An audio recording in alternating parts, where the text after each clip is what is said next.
Well, you're all familiar with this idiom, be careful what you wish for. Have you ever said that to somebody? Be careful what you wish for. You know, we say that to somebody when we want to warn them about something. They may think they want something, but you're more experienced than them. You've been there before. You say, be careful what you wish for, because there's something that you know that they don't. Everybody probably can think of a time in which they've wanted to say that to somebody, hey, be careful what you wish for. Well, I think in a sense, that's very applicable to how we think about this moment between Job and God. Because Job he's been wanting this day with God. He's been wanting it. Because he has these situations in his life that he can't explain. He doesn't know how they fit into his relationship with God and what God thinks of him and what he thinks of God and how he thinks all of this works with God Almighty. And you and I often fall into that same place. And that's what makes the book of Job so relatable to everyone who's suffering in the world at any given point in their lives. We have things that go wrong in our life, and we wish that God would explain himself. Because we got these undeniable truths that we're taught in the Bible, that God is sovereign over all things. That if God wants something to happen, it's going to happen 100% of the time. And anything else that happens in all of creation can only happen if God allows it to. Because he is all powerful. He is the creator and sustainer of the universe. So when you think about who God is and that he ordains all things, and then you hold that truth up against your life and the things that go wrong in your life, or the things that happen in your life that you don't like, you have questions. You want to know the same thing Job wants to know. Well, God, why'd you let that happen? Why'd you let them die? Or why'd you let this go wrong in my life? How come you let this happen to me? You want God to explain himself. We have questions, and we want God to give us answers. We just can't help but want to feel the same thing Job feels all through this book. And so if you were caught complaining by Job, saying, I wish God would explain himself and explain this situation in my life, if you said that within earshot of Job, he would put his hand on your shoulder and he would say, hey, be careful what you ask for. You may not want, I can guarantee you, you don't want God to answer you in the way you think you want him to. Because Job, this is not playing out the way he had hoped in his mind. And when you think about Job too, we know that he's an upright man. He's righteous. Here's the thing about Job that I think is different than you and I. Job is like this quintessential righteous questioner of God. We know he's an upright man who feared God and turns away from evil. And so, I think that's different than the posture and in the position that you and I often want to question God. Here's what I mean by that. I know in my life in those scenarios, which I'm like, man, God, why'd you let this go down this way? Or how come God allowed this to play out like that? When I really examine those situations in my life, and I really think critically about myself, I can typically track a lot of the frustration about that issue. I can track it down to sin in my own life. Or I can trace it down to sin in someone else's life around me. And so, sometimes I'll just speak for myself, when I find myself tempted to question God, I'm this unrighteous questioner of God, right? But Job, he's righteous. God's the one that pointed that out. He's not perfect, we know that. But this is a blameless and upright man, one who feared God and turned away from evil, says God in the first verse of this entire book. So, Job is actually who we like to think we are when we want to question God and his judgment. He actually is righteous. We like to think that we're like that, but we're not. And this book is teaching us this really big lesson to make us wise. Even if you were as righteous as you think you are, and you questioned God, here's how that would go. And it's not the way you think it would go. So Job says to us this morning, you want some questions answered? Well, Be careful what you wish for. It's not playing out like Job had hoped at all. As I mentioned, he thought he was going to put God on trial. He thought that it was going to be this opportunity where God could explain himself and Job would be the one asking the questions, and he thought wrong. That's not how this works. It kind of reminds me of like, and maybe this is, I don't think this is a stretch, but it kind of reminds me like in the New Testament in Mark chapter 8. You remember when Jesus is doing all of these miracles and his ministry is gaining a lot of popularity and people and the Pharisees are just hunting after him and just like, causing a ruckus everywhere he goes and always questioning him. Do you remember when the Pharisees stopped Jesus and said, hey, do a miracle for us? They started making demands of Jesus. Do miracles for us. Like meet this condition of ours, and then we'll get on board with who you are. It's kind of like we take that posture when we start to question God and his judgment. God, explain yourself and meet these conditions that I'm asking you to meet, and then I can get on board with some of the stuff that has played out in difficult ways in my life. Only then can I get on board, right? We want to call the shots. And what the book of Job is teaching us is we are not in a position to do those things. We're not. It's clear that Job, from God's answer that we see in chapter 38 that we started last week, it's clear that Job had either forgotten or just completely underestimated how big God is. And I think you and I make the exact same mistake when we're tempted to question his judgment, when we're tempted to question his providence and sovereignty. We forget just how big God is. And so chapter 38, 1 through 38, that's how much we took of it last week. Essentially, God is saying, okay, I'm going to be the one that's asking the questions. And he wants Job to think about all of these inanimate objects in the universe. And he's saying to Job, everything falls under my reign. Every snowflake, every droplet of water, every star in the sky, every lightning bolt. Those aren't just things that I created or am aware of. Those are things that I have charted out their path. I have a plan for every molecule of it.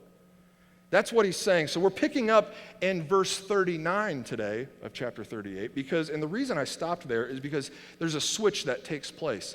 He's moving from asking questions, rhetorical questions about inanimate objects to asking rhetorical questions about animate objects, living things. And so I thought it was a good pause. So we're picking up there in verse 39 and we're going to take it all the way through 40 verse 5 today. So let me just start by reading the rest of 38, verses 39 through 41. Can you hunt the prey for the lion or satisfy the appetite of young lions? When they crouch in their dens or lie in wait in their thicket? Who provides for the raven its prey when its young ones cry to God for help and wander about for lack of food? So basically, we're starting into this list of animals that we're going to read about today. It's the beginning of a list of animals about how God sustains every moment of every one of these animals. And it's an impressive list, right? Isn't it comical to think of the animals that maybe you and I can sustain compared to the animals that God sustains? I know we have a lot of animal lovers in here, a lot of cats and dogs being taken care of in this room right now, right? And I got 3 cats at home right now. Isn't it funny just to think about how, what if one of us tried to brag about taking care of our animal to God? Like that was going to be impressive to him, right? So I have 3 cats, Daisy, which is our old cat. I got Lulu and Dirty Harry. We got 2 new cats on the condition that I could name one. So Dirty Harry, and make sure you spell it H-A-I-R-Y. It's Dirty Harry. But anyway, Dirty Harry's great. Well, wouldn't it be funny, like if we tried to brag about all of the animals we sustain in this world? God, I am a great caretaker of my 3 cats. I feed them Meow Mix every day, and sometimes multiple times a day. They are fat and happy. Aren't you impressed by the way I take care of them? Like, it's ridiculous, right? And some of us have a hard time even taking care of the animals that we do have. And here God is saying to Job, like, that's cute. I'm glad you're feeding Meow Mix to your cats. I take care of all of the cats, period. Like all of the lions in the world. I provide the prey for the lions in the world, and I give them so much prey that it provides leftovers for the scavengers like ravens, so they can come down and pick the bones and feed their young too. But yeah, I'm glad you're taking care of your cats at home. I mean, just when we're meant to think about how big God is compared to us. And when you start to make that comparison, you start to feel really small, really fast, and your mind starts to be blown when it comes to trying to wrapping it around how big God is. Look at the first 4 verses of chapter 39. Do you know when the mountain goats give birth? Do you observe the calving of the does? Can you number the months that they fulfill? And do you know the time when they give birth, when they crouch, bring forth their offspring, and are delivered of their young? Their young ones become strong, then grow up in the open. They go out and do not return to them. Have you thought about the mountain goats, Job? You know anything about mountain goats? Here just a couple years ago, when Amanda and I went out west, we were surrounded by bighorn sheep. Those are not mountain goats, but close enough, right? Pretty much. But we were out in Valley of Fire State Park in Nevada there, and we were hiking around, and we're looking at these petroglyphs on the sides of the rocks and all of these different trails and stuff, and it's fascinating. If you ever get a chance to go, or if you're ever anywhere near Vegas, you should stop at this state park. I highly recommend it. But you take all of these trails and you can see all these ancient writings from Native Americans that were there like thousands of years ago. And I kind of had this epiphany when I'm looking at these petroglyphs, because there are all of these writings and carvings of bighorn sheep. Just clearly they wanted to brag about all of the bighorn sheep that they're hunting in this area, and they tell the same fishing and hunting stories that we do. Like, this one was huge, right? It was like giant compared to them. But like, they're bighorn sheep. And what struck me is, as we're looking at these petroglyphs of bighorn sheep, I turn around and there's a herd of bighorn sheep walking around right there. And I was just like, wow. Thousands of years ago, some Native American dude was carving this into the side of the rock, bragging about hunting bighorn sheep, and like the same herd of bighorn sheep is still rocking out right here around the trails. It was impressive, like how that they were descendants of these bighorn sheep still there. And I just felt like this epiphany type moment, like God's like, I did that. I'm sustaining them. And that's what he's telling Job here. Like, you want to know how mountain goats keep going? It's because I'm their OBGYN. That's why. That's how this is happening. I know how long they're pregnant. I know how many of them are pregnant. And I'm there when they're giving birth. And I'm making sure that this is going on and on and on to the point in which thousands of years are going by, and those mountain goats are doing great. They're thriving out there.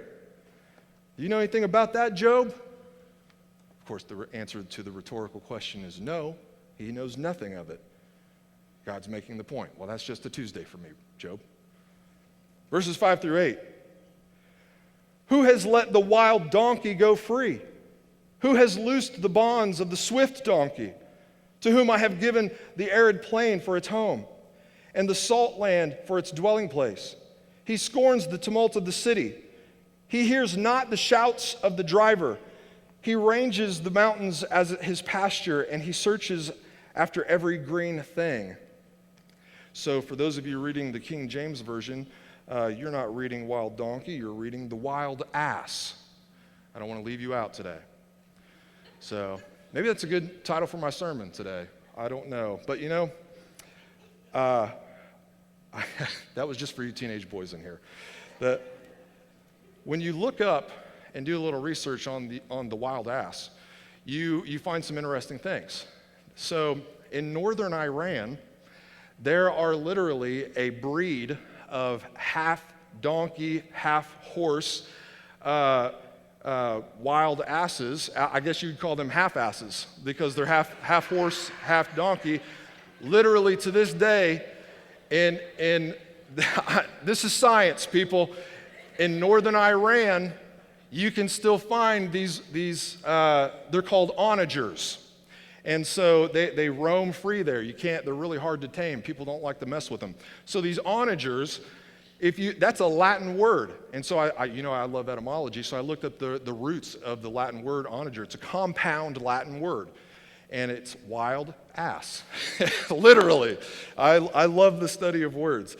But that is exactly what God is talking about here, and he's making a point to Job. And as any Iranian could tell you, probably, you don't mess with these wild donkeys. Like you can't hardly tame the sons of guns. Like they're just wild. They're stubborn as a mule, evidently. And God is saying to Job, you want to know why those onagers are untamable and so frustrating to work with? It's because I made them that way. I made them in such a way that mankind would think they could tame them, but when they get in captivity, they hate captivity so much and they make it so hard to take care of them that the moment they get a chance to escape, they will, and they will live in the wild in some really desolate, bad places, and they'll thrive there. They'll just eat anything that's green there, and they'll be okay. I made them like that. I did that. That was my idea, Job. They hate captivity, and the wild donkey's free there. Let's keep going. There's more wild things here. 9 through 12. Is the wild ox willing to serve you? Will he spend the night in your manger? Can you bind him in the furrow with ropes, or will he harrow the valleys after you? Will you depend on him because his strength is great? Will you leave to him your labor? Do you have faith in him that he will return your grain and gather it to your threshing floor? Now, the wild ox. So you may be thinking, well, yeah, don't oxen do all of these things for us? Well, no. Well, oxen do, but not the wild ox. So when you start doing research on this word, you'll find a lot of cool things out too. And this is not your typical ox. This is a wild ox, and this is referring specifically to an animal that is extinct now. And so if you want to fact check me on Google here, look up aurochs. Auroch. Auroch. This is an animal that was alive then, and it's extinct now, and it is a gigantic wild ox. And when you Google that, you'll see a picture of an auroch that is massive, and it's not something you would ever want to tame and plow your field with. You're talking about something that's like 6 feet from shoulder to shoulder, big two-horned animal. You're not taming it. I kind of think it's probably it's likely to the bison that maybe we have here in America. That you don't see a lot of bison plowing fields, right? Like have people tamed one or two of them every once in a while? Well, they might have got away with it for a little while, but they generally are impossible to tame. And so we don't mess with them because they will kill us. And so the aurochs that lived in that part of the world, they've been hunted to extinction because they were useless to farmers, but they were great for meat. And so he's saying to Job, hey, you ever get a wild ox? You ever get one of these aurochs to serve you? Of course not, because that's not how that goes down with those guys. You ever throw a yoke around a couple of those guys and plow your field? No, you couldn't do that. You wouldn't have a chance. These guys are wild. They're huge. They're massive beasts that you don't mess with. You know who made them like that? Me, is what God's saying. That's me again. I came up with that idea. I could tell you all about him. Now he moves on to another wild animal, and this one's my favorite because this is God. He's joking about. I think he's kind of joking about this next animal. Listen to him in 13 through 18. The wings of the ostrich wave proudly, but are they the pinions of the plumage of love? For she leaves her eggs to the earth and lets them be warmed on the ground, forgetting that a foot may crush them and that the wild beast may trample them. She deals cruelly with her young as if they were not hers. Though her labor be in vain, yet she has no fear, because God has made her forget wisdom and given her no share in understanding. When she rouses herself to flee, she laughs at the horse and his rider. So God's saying, hey, you know how ostriches are idiots? I did that. That was my idea. I made them like that on purpose because I was having fun. That's just kind of how I read it. Like, I gave him a massive body with a small little head. They got these little wings. They can't even fly. They look goofy running around. They're terrible parents. All of this labor to lay an egg, and then they just leave it on the ground and walk away. And then when those eggs hatch, if they make it to that point, she just doesn't even take care of her young. She just runs around and has no fear. No one's watching her kids, not her, right? It's just no big deal. It's like, he talks about how I made him stupid on purpose. I made him that way without wisdom on purpose. And then for giggles, I made him the 15th fastest animal on the planet. Because I had to Google that too. The 15th fastest animal.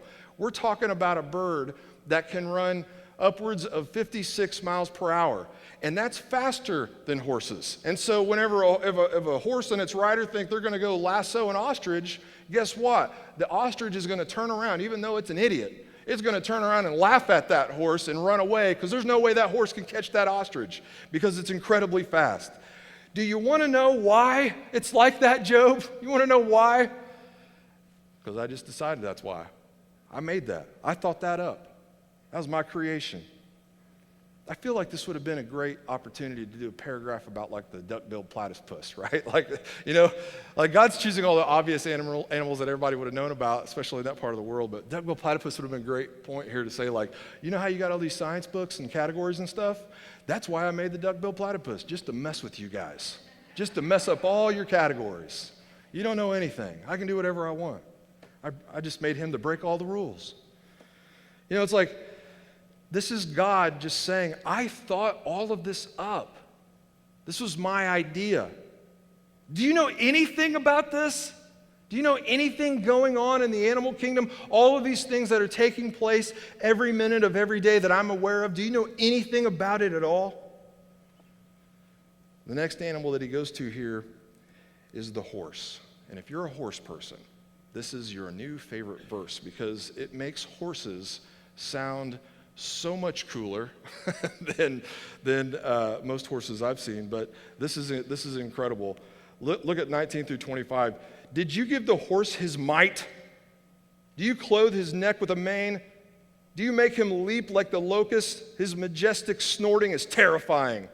He paws in the valley and exalts in his strength. He goes out to meet the weapons. He laughs at fear and is not dismayed. He does not turn back from the sword.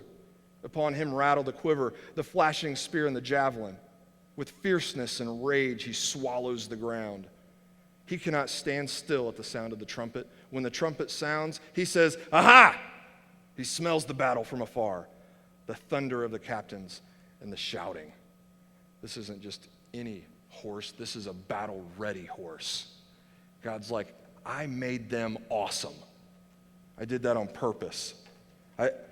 I've never really been into horses. I used to ride horses with my friends growing up who had them, but like I thought, like, when reading this verse, if I ever owned a horse stable, this verse is going out on the side of the barn. Like, I'm just painting this on the side of the barn, and then I would like, as a joke, I'd like to have those little miniature horses living in there, right? And so you read the side of this stable with this big impressive verse, and then out comes these little guys all happy.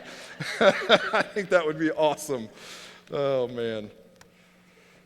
But all these previous animals were wild animals. This is obviously domesticated, but it's the most impressive domesticated animal that there is. This is the war horse, who is majestic and strong and dangerous, fearless, ready for battle. I mean, it's just like chomping at the bit, ready for that trumpet to sound. It's all hyped up, and like it could just smell that war from afar. He could smell the battleground. He just wants to go, and as soon as that trumpet goes, boom, he takes off, and he's charging in there, all courageous and amazing.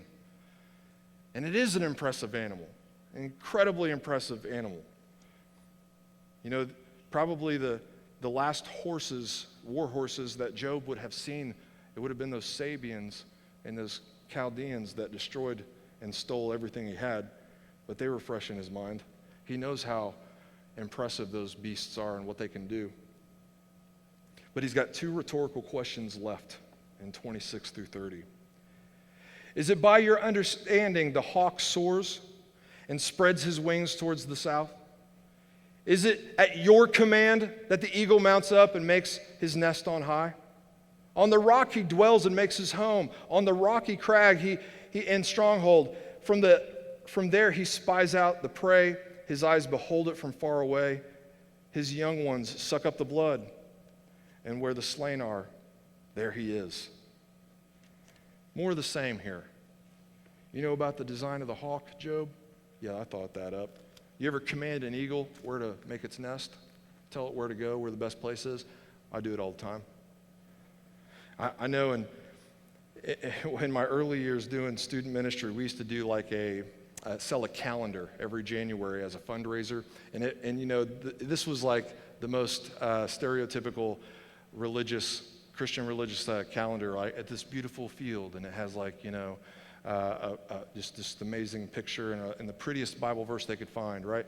And I always wondered, like, man, they should make a calendar based off like all these animals, and like this is what God says should be impressive, right? They should have like January gets to be the Uruk, like that wild oxen, and then February gets to be the onager, and you go on and so forth, and you get to the baby eagles, like that should be a month. The baby eagles sucking up blood. This just a gross picture of like maybe it's that mountain goat that's just like turning the shredded wheat there, and all these baby eagles covered in blood everywhere, pulling out the guts, and that this is the picture God wants you to see, that this is what's impressive about his creation. These baby eagles are just sucking up the blood. There's so much of it, they're just drinking it. God's like, isn't that incredible? That's amazing. That should be on our calendar. This is amazing. Like God's sending this message to Job that I think becomes really clear right here. Like, you need to appreciate my design, my creation, and that includes the death that's there, and the danger that's there, and the predator and prey that's there, the violence, the guts, and the blood. I kid you not, when I was writing this very moment in my sermon, I looked out the door on the other side. We got a glass door on our back porch, and Dirty Harry is standing there looking at me with a mouse head in his mouth. Not the body of the mouse, just the head. And he's just looking at me like he knows I'm reading this stuff at that moment. And it's like, God was just like, God had designed him like that. I can feed him Meow Mix and make him fat and stuff like that, but if I don't feed him, Dirty Harry's doing great. He can just go outside and eat mice anytime he wants. He can live off the land because he has these built-in instincts that God put there to make him like that to survive. And I think he would be fat and happy in the woods behind our house because of all the mice and chipmunks. I mean, I guarantee you go to my house right now, and on my front porch and or my back porch, there are body parts of chipmunks and mice on there right now, because every day I have to sweep them off, every single day, where he's a killer. He's appropriately named. And he does that because that's how God made cats. They're predators. And lazy and fat and happy cats too. And after all of these rhetorical questions that drive home this really obvious point, that God is God and Job is not, he gives Job an opportunity to speak. Listen how he does it. There's a word in these two verses that should really jump off the page to you. And the Lord said to Job, "Shall a fault finder contend with the Almighty? He who argues with God, let him answer it." Fault finder. I bet you your spouse has probably told you you're really good at finding faults, right? When someone calls you a fault finder, that doesn't typically feel good. And this is God calling Job, "Oh, hey, fault finder, it's your turn to speak. You ready to go? What's the fault finder got to say now? This is the moment you've been hoping for this entire time. You've been wanting this moment. You got what you wished for. We're right here. Here it is. Answer my questions, fault finder."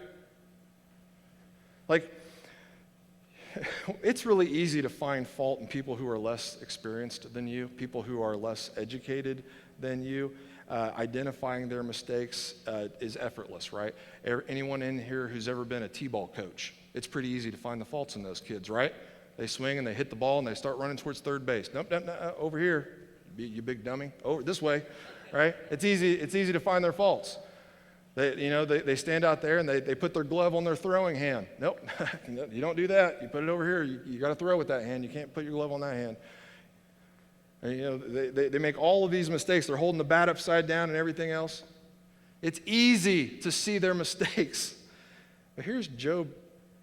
He's finding fault with God. How outrageous. He's finding fault with God. When you stop and think about who God is, when you really take the time to stop and think about how big God is, how could you ever think that you could find a fault in him? And can you imagine, think about this, think about it this way too, like, how difficult is it for you to receive criticism at all, let alone receive criticism from you, from someone who's less experienced and educated than you? They want to criticize you, and especially when it's an area of expertise for you and someone that doesn't know anything about what they're talking about, they want to criticize you. Think about how that feels, right?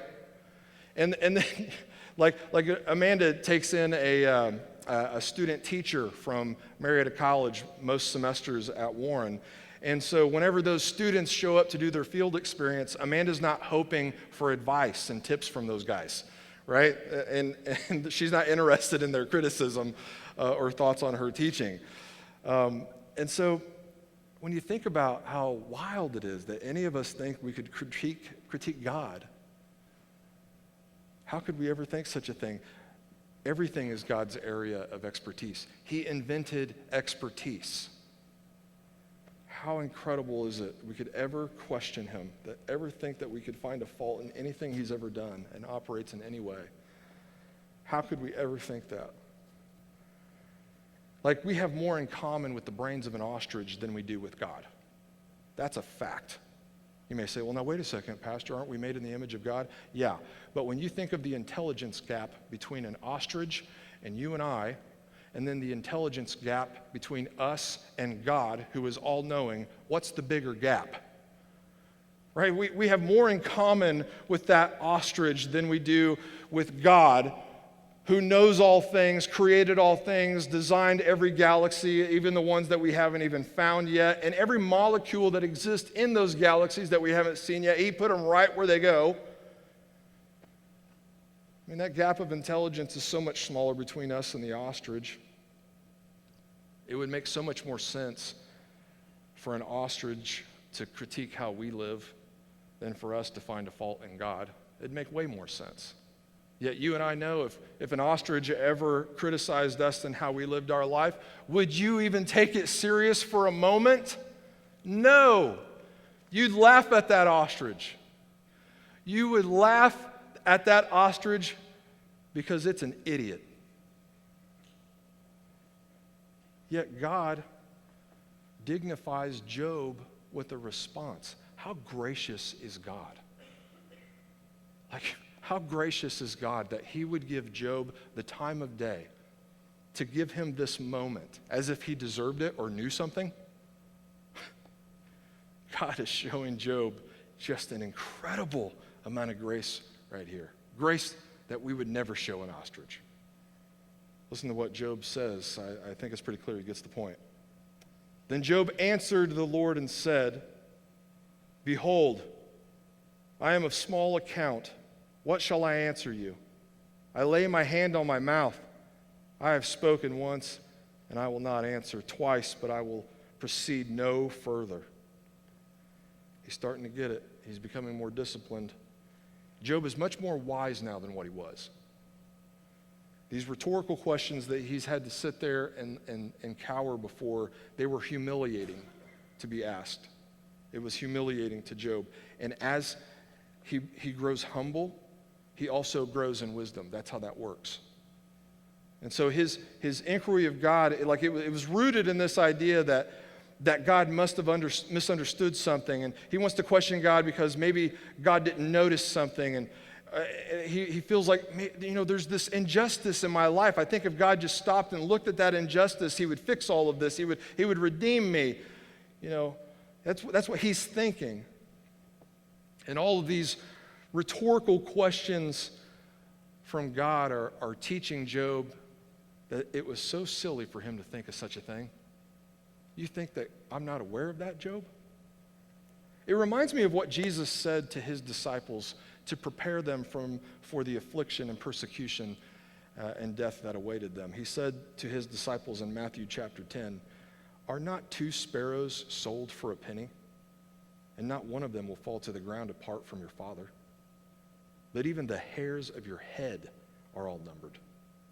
Fear not, therefore, you are of more value than many sparrows." These rhetorical questions are driving home this point to Job. How could you possibly think that I got your life wrong? I know about everything. I know about things, and I'm thinking about things that you're not even aware of and will never be aware of. I know all things. And so this is teaching you and I a lesson. This same epiphany that I believe Job is having in this moment is the same epiphany that this book of the Bible drives us to. You and I wonder the same things that Job is tempted to wonder. Does God know what's going on? Did he see this happen to me? This hurt me. This was bad. Does God know that this injustice has occurred? And we rush to books of the Bible like Job to find these answers to our suffering and our hurt. And it says back to us, do you think I didn't notice?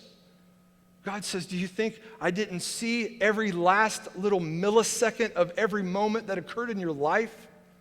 I know more about your life than you will ever know. How could you possibly question my judgment? How could you possibly think for a second that you could criticize me? I know more than you've ever dreamed of. And so that's the comfort, and that's the humility that we need to experience in order to become wise like Job. We can gain his wisdom through these humiliating questions. You know, I want to stop there, and I'll leave you with the words of Jesus. We're going to take the next speech next week, but I want to leave you with the words of Jesus, what he says to his disciples in John 16. He said, "I have said these things to you, that in me you may have peace. In the world you will have tribulation, but take heart, I have overcome the world." Let's pray.